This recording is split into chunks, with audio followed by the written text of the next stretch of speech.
बात के चिरकुंडा नगर परिषद क्षेत्र में पिछले 1 महीने से जारी पेयजल संकट को लेकर लोगों का गुस्सा फूट पड़ा है। दर्जनों महिला और पुरुष नगर परिषद कार्यालय पहुंचे और जमकर हंगामा किया गया। लोगों का आरोप है कि कई बार शिकायत करने के बावजूद समस्या का समाधान नहीं हुआ। लोगों ने चेतावनी देते हुए कहा कि अगर जल्द पेयजल संकट दूर नहीं किया गया तो उग्र आंदोलन किया जाएगा। महीना से पानी बढ़िया से नहीं दे रहा है। नगर परिषद का मेन काम यही होता है, पानी, बिजली, सफाई, तीनों का स्थिति दर्ज है।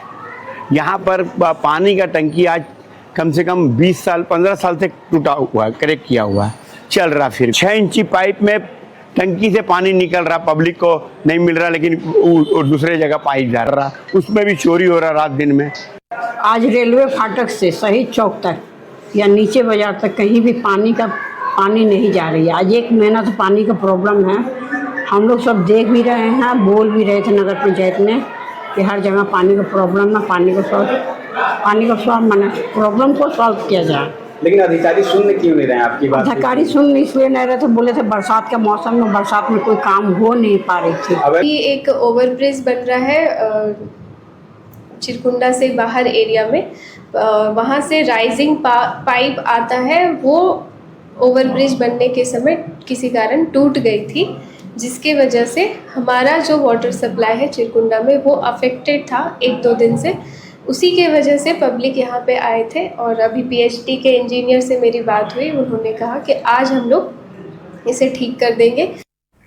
धनबाद में मवेशी तस्करी का मामला सामने आया है। लोयाबाद थाना क्षेत्र के एकड़ा पुल के पास बजरंग दल और वीएचपी कार्यकर्ताओं ने एक पिकअप वैन को रोककर उसमें लदे 3 मवेशी को बरामद किया है। वैन से ये तीनों मवेशी बरामद किए गए। पूछताछ के दौरान वाहन चालक मौका पाकर फरार हो गया। इसके बाद कार्यकर्ताओं ने पुलिस को इसकी सूचना दी और पिकअप वैन को लोयाबाद थाना पुलिस के हवाले किया गया। बरामद मवेशी को गौशाला भेजने की बात कही गई है और फिलहाल पुलिस जांच में जुटी है।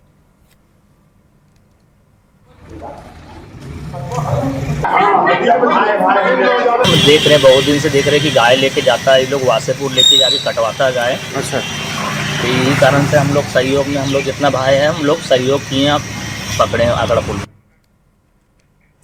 गिरिडीह के तीसरी थाना क्षेत्र में कांवरियों से भरी एक वाहन अनियंत्रित होकर पुलिया के नीचे पलट गई। हादसे में ड्राइवर समेत 9 कांवरिया गंभीर रूप से घायल बताए जाते हैं। सभी कांवरिये बाबाधाम से जलाभिषेक कर बिहार लौट रहे थे। सूचना मिलते ही पुलिस मौके पर पहुंची। घायलों को बाहर निकालकर तीसरी सामुदायिक स्वास्थ्य केंद्र पहुंचाया गया। प्राथमिक उपचार के बाद सभी घायलों को गंभीर स्थिति को देखते हुए बेहतर इलाज करने के लिए हायर सेंटर रेफर किया गया। खबर झारखंड के गुमला से, जहां के पालकोट थाना क्षेत्र के नाथपुर में 2 कारों के बीच आमने सामने की जोरदार टक्कर हो गई। हादसे में दोनों वाहन बुरी तरह से क्षतिग्रस्त हो गए, जबकि एक कार के चालक नंद किशोर सिंह को हल्की चोट भी आई है। बताया जा रहा है कि घटना की सूचना मिलते ही पुलिस मौके पर पहुंची और दोनों वाहनों को अपने कब्जे में लिया और जांच शुरू कर दी। घायल चालकों को प्राथमिक उपचार के लिए सामुदायिक स्वास्थ्य केंद्र भेजा गया, जहां उनका इलाज जारी है। खबर दुमका से, जहां शिकारीपाड़ा में प्रस्तावित कोयला खदान को लेकर ग्रामीणों का विरोध अब तेज हो गया है। बादलपाड़ा और आसपास के ग्रामीणों ने प्रखंड परिसर में धरना देकर प्रशासन के खिलाफ नाराजगी जाहिर की। ग्रामीणों का आरोप है कि उनकी सहमति के बिना इलाके में कोल टेस्टिंग का काम कराया जा रहा है। ग्रामीणों का यह भी कहना कि वे इलाके में कोयला खदान खोलने के पक्ष में नहीं है और जमीन जाने के साथ विस्थापन का डर भी उन्हें बना हुआ है। यही वजह है कि विरोध में ग्रामीणों ने बीडीओ एजाज आलम को राष्ट्रपति के नाम 15 सूत्री ज्ञापन भी सौंपा। वहीं ग्रामीणों ने प्रशासन पर ग्राम सभा की अनदेखी करने का आरोप लगाया और आंदोलन तेज करने की चेतावनी दी। जिस प्रकार से हम लोग चाहते हैं कि हमारा ज़मीन में हमारा हक है, हम जो चाहे वही होगा, इसलिए हम लोग चाहते हैं वहाँ पर जो ग्रामीण क्षेत्र में जो ग्रामीण बोलेंगे वही होगा और उनके अनुसार कार्य करेंगे। यदि उस कार्य को नहीं करेंगे तो हम इससे बड़ा और आंदोलन लगाएंगे।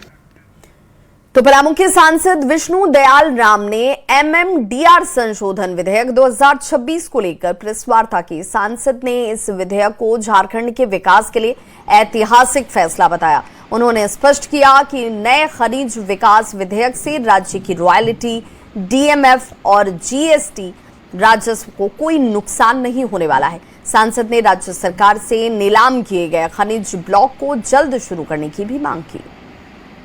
विधेयक राज्यों के अधिकार क्षेत्र में किसी प्रकार का इंटरफेरेंस करने के लिए नहीं लाया गया है। ये जो प्राइस है उसमें स्टेबिलिटी, उसमें स्थिरता लाने के लिए ये विधेयक लाया गया है। रेट में एकरूपता बनी रहे, स्थिरता बनी रहे, पूर्वानुमान के आधार पर जिसको कहते हैं प्रेडिक्टेबिलिटी, वो निवेशक जो हैं निवेश कर सकें। अट्रैक्टिव जब तक उद्योग धंधा नहीं बनेगा, उस उद्योग धंधे में कोई भी निवेशक अपना इन्वेस्ट नहीं करेगा। जामताड़ा में मुख्य निर्वाचन पदाधिकारी के रवि कुमार ने कई मतदान केंद्रों का औचक निरीक्षण कर एसआईआर कार्य का जायजा लिया। उन्होंने बीएलओ और सुपरवाइजर से सीधे बातचीत कर तैयारियों की जानकारी ली और निष्पक्षता के साथ काम करने के निर्देश दिए। सीईओ ने साफ कहा कि एक भी पात्र मतदाता का नाम सूची से नहीं छूटना चाहिए और किसी अपात्र या विदेशी नागरिक का नाम शामिल नहीं होना चाहिए। वहीं 24 अगस्त से अनमैप्ड वोटरों की सुनवाई शुरू होने को लेकर भी तैयारियां की गई हैं और उसकी समीक्षा करते हुए नजर आए। नो मैपिंग कैटेगरी का वोटर का सुनवाई शुरू कराना 24 अगस्त को, उसका लेकर वो मतदाता की क्या दिक्कत हो रही है, बीएलओ क्या तैयारी है, यहाँ का ईआरओ की क्या तैयारी, उसका समीक्षा करने के लिए है। अभी तक 2 बूथ देखा, बाकी बूथ का भी आज पूरा जामताड़ा में समीक्षा।